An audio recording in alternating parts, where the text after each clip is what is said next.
Ada sesiapa kat sini yang pernah tengok cerita Orphan tak? Yang dikeluarkan pada tahun 2009 tu. Okey, basically cerita ni mengisahkan tentang kisah sepasang suami isteri yang telah mengambil seorang anak angkat, iaitu seorang budak perempuan yang berusia 9 tahun. Dan kemudiannya kehidupan keluarga mereka selepas tu start jadi kacau bilau. And today's video akan ada sedikit persamaan dengan cerita ni guys. So tanpa membuang masa, jom. My name is Gizri and this is The Story.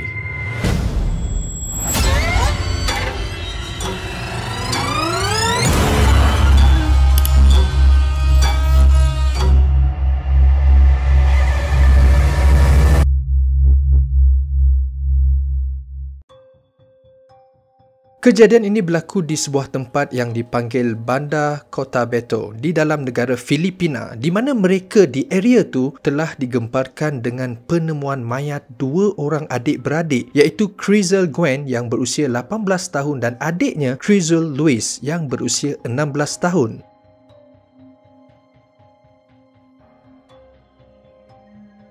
Mak bapak Chrysel Gwen dan Chrysel Louise ni merupakan guru besar dan cikgu dekat sebuah sekolah yang berada dekat Bandar Cotabato. Dan dalam keluarga ni, si Gwen dan Louise ni sebenarnya mempunyai seorang lagi adik-beradik angkat yang juga merupakan cousin diorang yang bernama Janice. Janice ni berusia 17 tahun dan ada juga sumber yang mengatakan yang si Janice ni bukanlah cousin diorang tetapi merupakan seorang budak perempuan yang diangkat dari sebuah keluarga yang miskin dekat area tu, sehingga kan perkara ni jadi misteri juga sebenarnya sebab banyak orang tak tahu asal usul si Janice ni guys. Lebih kurang macam cerita Orphan tu lah.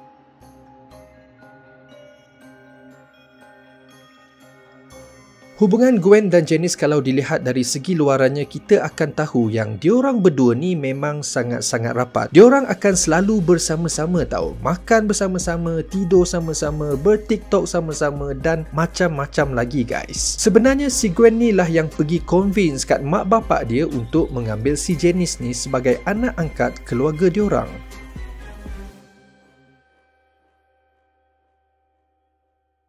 Selepas kehadiran si Janice ni di dalam keluarga Maguad, kehidupan diorang just macam biasa je guys. Tak ada apa-apa yang pelik berlaku. Mak bapak Gwen dan Louise ni layan si Janice ni macam anak-anak dia yang lain juga. Dia bagi makan, pakaian, tempat tinggal dan lain-lain lagi keperluan lah. Even si Louise ni pun sanggup berikan bilik dia kepada si Janice dan dia hanya tidur di ruang tamu guys.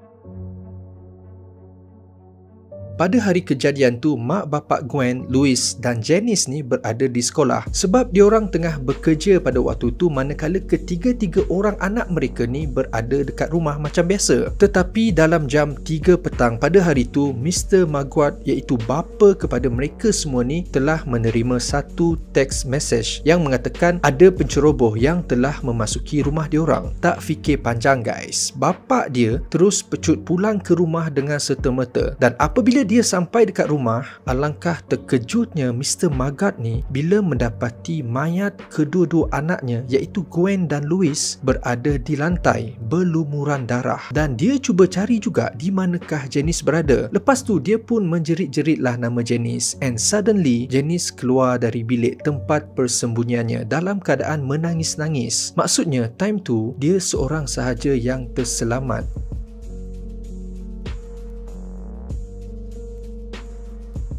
Mr. Maguad mengatakan yang Janice baru sahaja selesai mandi sebab dia mendapati yang rambut Janice pada waktu tu dalam keadaan basah. Dan menurut Janice pula, selepas dia mandi, dia kemudian mengunci pintu biliknya dan bersembunyi dekat situ apabila dia melihat ada sebanyak 3 orang yang telah memecah masuk ke rumah tu dan cuba untuk merompak diorang. Pihak polis time tu mengesahkan yang kedua-dua mangsa iaitu Gwen dan Louise telah dipukul dengan menggunakan tukul dan kayu baseball di bahagian kepala diorang, dan disebabkan hal ni, kedua-dua adik-beradik ni telah meninggal dunia di tempat kejadian.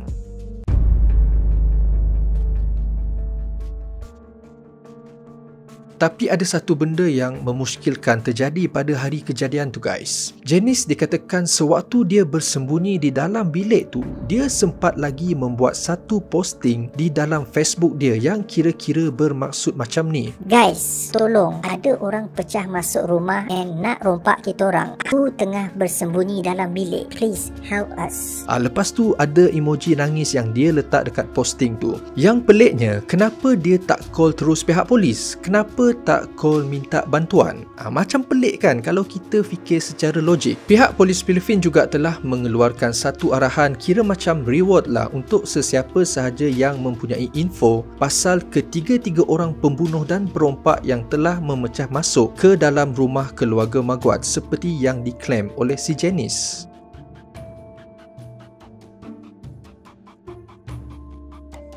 Kes ini telah mendapat liputan meluas dekat bandar Cotabato pada waktu tu dan banyaklah teori-teori yang keluar terutamanya dari netizen dekat sana. Pada masa yang sama juga, pihak polis merasakan ada sesuatu yang tak kena tahu dengan kes ni. Firstly, cara kedua-dua mangsa dibunuh seakan-akan pembunuh tu cuba melepaskan geram dan bukan cara pembunuh yang nak merompak sesuatu berdasarkan pengalaman diorang menyiasat sebelum-sebelum ni. So benda ni nampak agak pelik dekat situ. Secondly, tak ada satu pun barang-barang yang berharga dalam rumah tu hilang. Memang elok je macam tu. And finally, seperti yang kita tahu, weapon yang digunakan untuk pembunuh tu adalah tukul dan kayu baseball. Dan ia adalah kepunyaan keluarga Maguad itu sendiri. Mr. Maguad claim yang tukul tu sebenarnya telah diletakkan dekat bahagian laundry dekat rumahnya dan hanya Gwen dan Janice je yang tahu tempat tu. Manakala kayu baseball tu pula diletakkan dekat bawah katil si Louis, di mana bilik tu memang merupakan bilik Janice. Selain tu, pihak polis juga menemui baju dan seluar yang mempunyai kesan darah di dalam satu bungkusan yang telah diletakkan di luar area rumah keluarga Maguad ni. Dan timbullah pelbagai spekulasi dari netizen yang mengatakan bahawa si Janice ni lah sebenarnya pembunuh Gwen dan Louis berdasarkan penemuan pihak polis ni.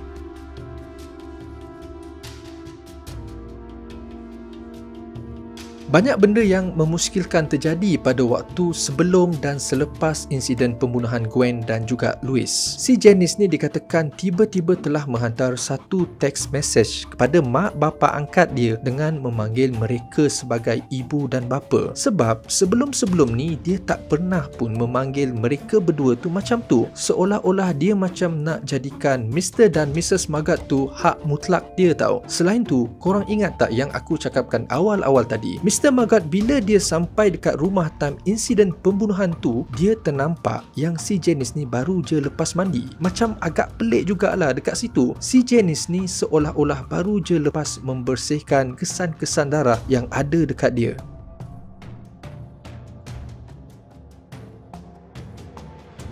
Setelah menjalankan siasatan yang terperinci, pihak polis mendedahkan yang kesan cap jari yang ditemui dekat kayu baseball tu sepadan dengan cap jari Janice dan dia sekarang ni merupakan suspek utama pembunuhan Gwen dan Louis. Akhirnya setelah disoal siasat back to back oleh pihak polis, Janice mengaku yang dialah telah membunuh kedua-dua adik-beradik angkatnya guys. Waktu tu semua orang terkejut tahu, apatah lagi mak dan bapak dia. How on earth? Kenapa kau tergamak buat sampai macam tu? Orang dah bagus-bagus ambil kau jadi anak angkat, macam ni kau balas?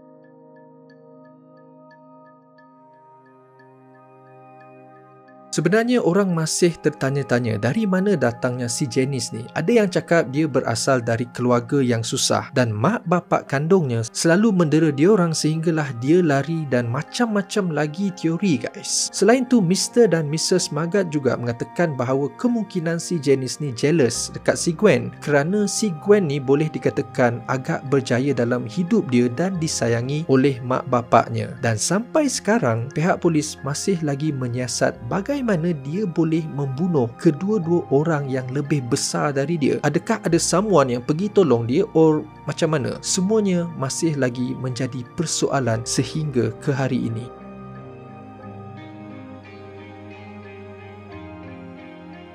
Apa-apa pun, aku ucapkan takziah ke atas keluarga mangsa dengan apa yang dah terjadi. Bagi aku, si Gwen ni dah kira berhati mulia sebab dia yang convince mak bapak dia untuk terima si Janice ni ke dalam keluarga diorang. Tetapi akhirnya perkara yang tak diduga macam ni telah berlaku. Memang sadis gila bila kita fikirkan benda ni. And last but not least, apa pendapat korang tentang kisah ni? Just let me know in the comment sections. So hit that like button if you like this video, share it to your friends and family, subscribe kalau korang belum lagi subscribe channel aku, and I'll see you guys again in the next video.